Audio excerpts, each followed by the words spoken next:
Good evening, everyone. Good evening, the organizers, Dr. Santanu Chakravarti and Dr. Sanjay Bala, and all the speakers from different part.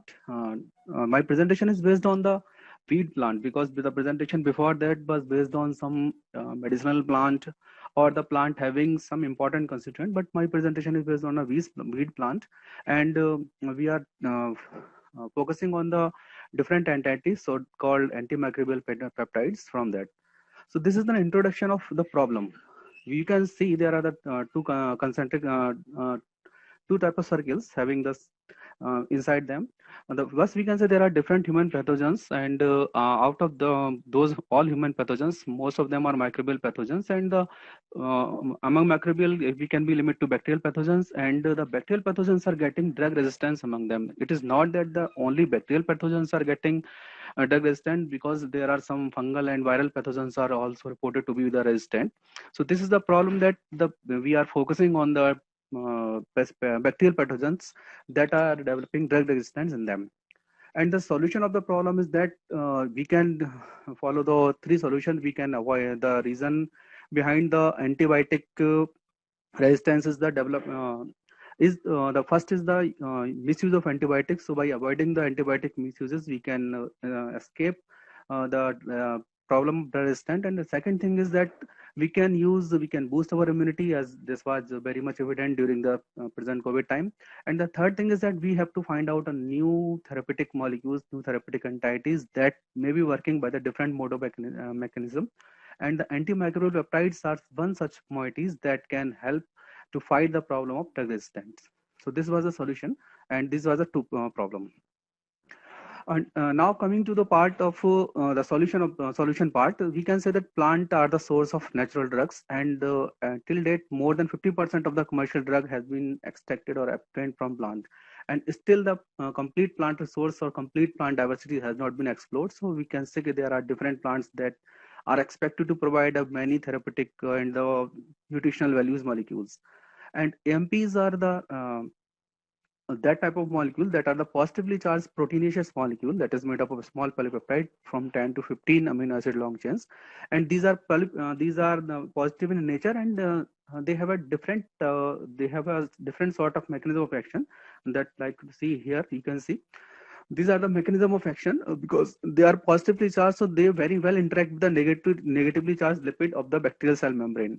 In the cell membrane of mammals and the plant, there is a cholesterol in between them that avoid that mechanism, and that so that these plant and animals are not that much harmed by the antibacterial molecules, but the bacteria being of having the higher number of negatively charged lipids such as phospholipid, choline, and all the things. So they interact with these negative positive charge molecule interact with each other, and there is formation of pores, or there is membrane rupturing, membrane barrel, or membrane carpet. These are the four things shown here. They can interrupt with the bilayer of membrane bilayer, and the surface of the bacterial cell membrane is disturbed, and the content is released outside. So the bacteria got killed due to the osmotic pressure and all other things.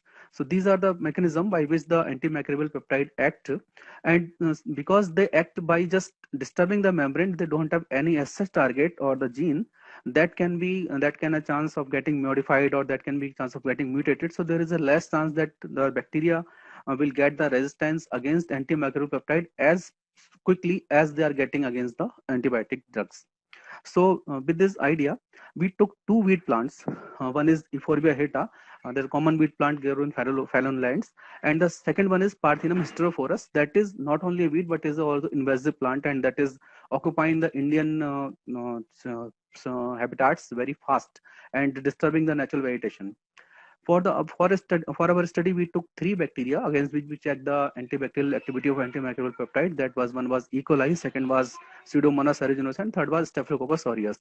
And these three bacteria was not the normal bacteria. These were the clinical strain obtained from the medical college, GCS.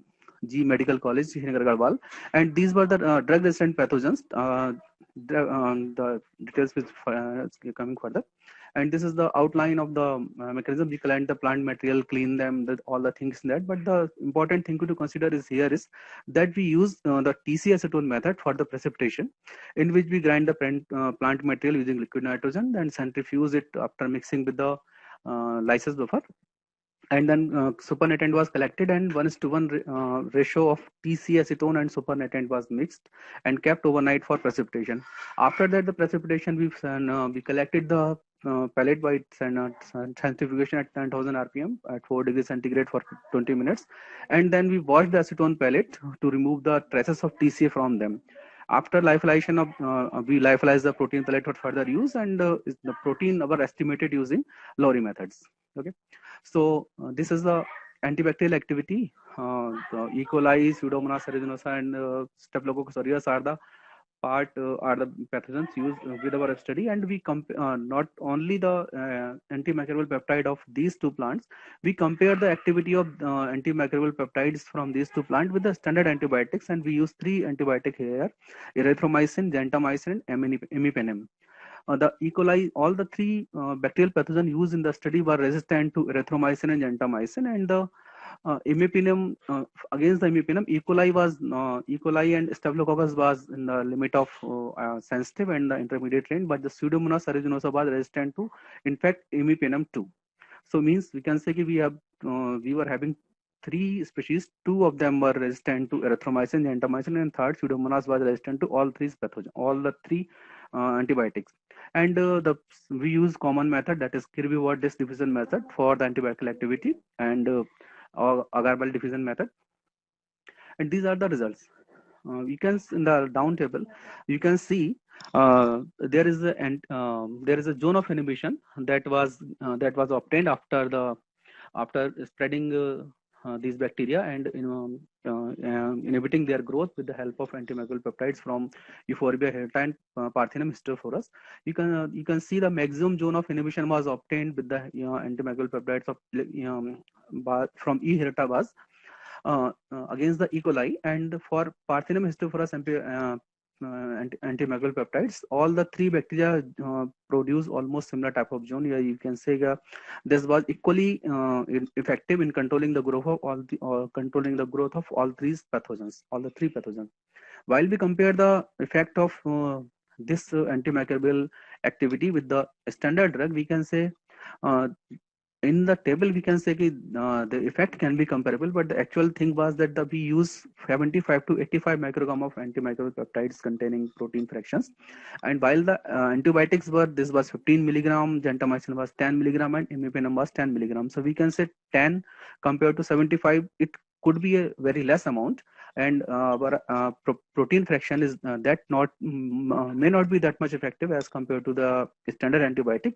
But the things to consider is that in our protein fraction, there was many other interfering large size protein molecules that may be affecting the simple diffusion of the antimicrobial peptide in the agar well, so that the growth of the other bacteria could not be controlled, or any other reason that can be there. Or in fact, we can say all of the protein present in the protein extract was not antimicrobial peptides. So we can say active constituent was not 100% in that extract. So the activity was activity was less as compared to the purified antibiotic drugs. And this is the graphical representation of the same thing. So he can say here we have found that antimicrobial peptides from Parthenium histophorus shows good activity against all the bacteria, and antimicrobial peptides from Euphorbia hirta were most sidal toward Escherichia coli, and while the least sidal toward the Pseudomonas aeruginosa. The thing is that the 75 to 85 microgram of whole protein showed antibacterial activity comparable to the 10 to 15 microgram of standard antibiotic. The reason I have explained just now.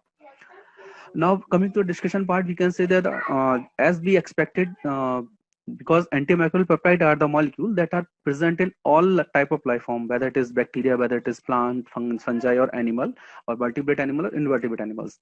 They are present in all sort of life form, and all of them produce as the part of their innate and natural immune mechanism, so that they can control the growth of bacteria or the pathogen attacking them, and they are killed by them. In fact, human skin also produce a lot of a definite antimicrobial peptide that control the growth of many bacterial pathogens.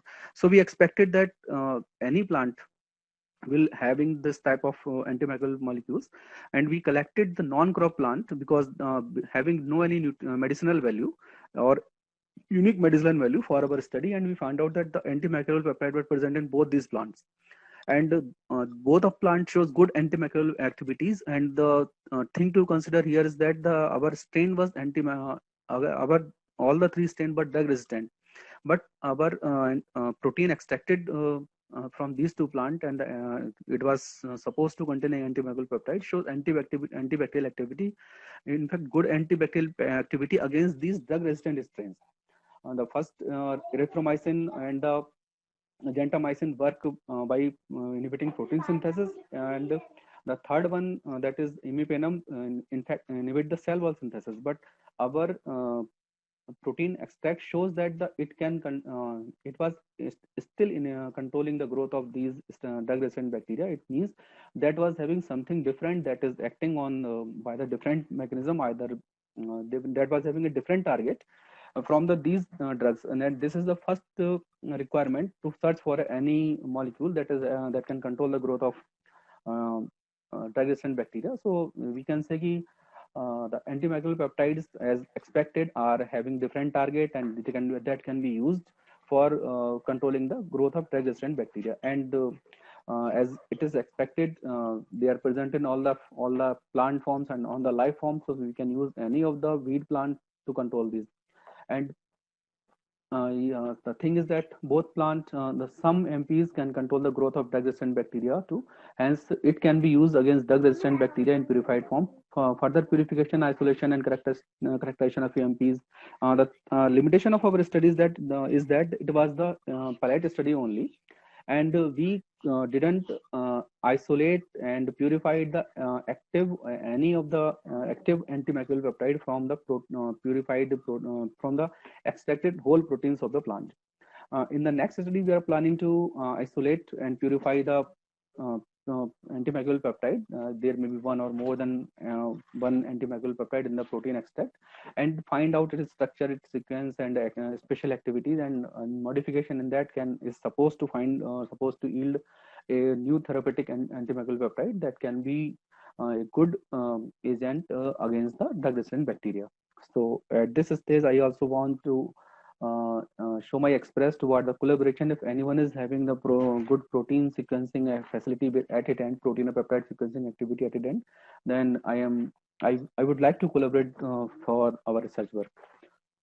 So this was all about. With this, I would like to say thank to the organizers.